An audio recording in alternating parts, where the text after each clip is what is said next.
Video 2. Last video I talked about Libya and the economic situation here in America, and I talked about the Middle East in my last video. For 1 minute, the last minute of the last video, I talked about the oil and all that. I'm going to elaborate more. The United States has approximately 3 to 4 decades worth of oil in its territory. And the United States won't exploit that. We need that oil. We cannot go to green energies automatically. We can exploit that oil, mine it, and consume it for 3 to 4 decades. In some estimates, we have 5 decades. That's 50 years worth of oil on our shores and in America.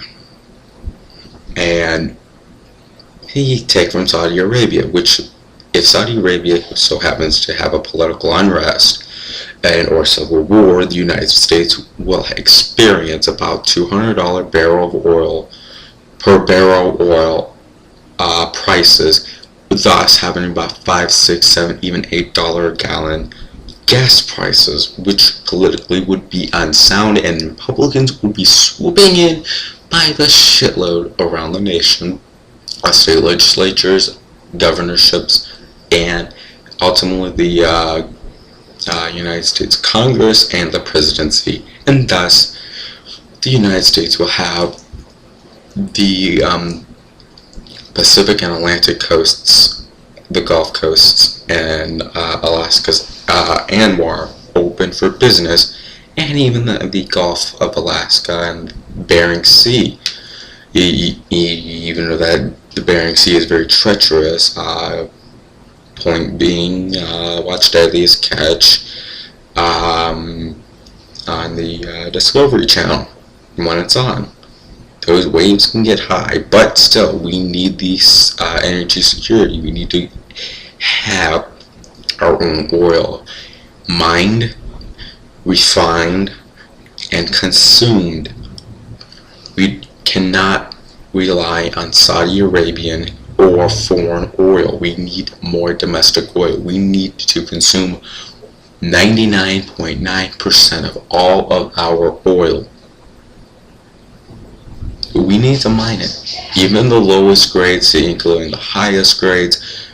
If we do the higher grade, just easier to refine and more economical,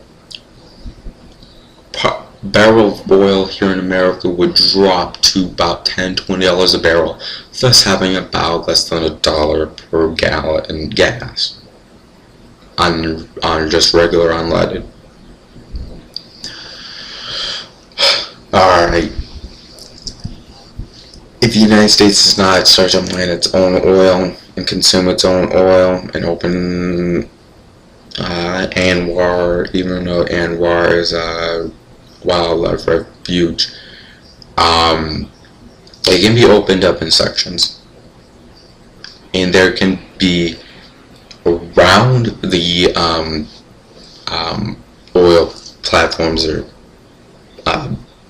plots of land a barrier around it that let's say a solid brick wall fence, brick wall around it. So if there's any oil that would be seeping, it would only stay within that area. But that's too sensible. That's way too sensible, and probably will never ever happen because of the fact that it would be politically really risky and economically really risky for some reason, economically and politically. Hello? If we're possibly going to be thrusted into a world war over oil supplies in the Middle East, which Nostradamus has predicted would be a disaster for America, then I would overwhelmingly support stripping ANWR of its wildlife refuge and using the oil which it has for American consumption. And even if we have to lay a pipeline through Canadian soil, they could use some of it. We can export 10% of it. That's not bad. That's not bad. We can profit from that. The United States can profit from that.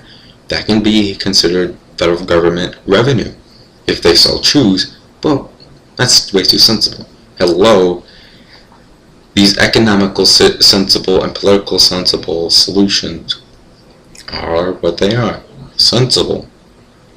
There's not going to be big political debate. I mean, big political upheaval of it.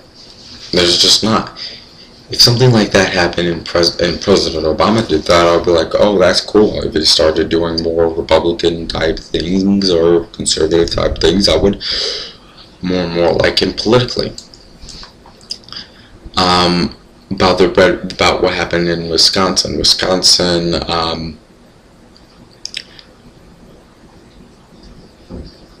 I believe Governor Walker did the right thing. I do not believe in public or federal government unions. Do I believe in corporate unions that are only corporate and do not include other like one union support that has people unionized from different companies?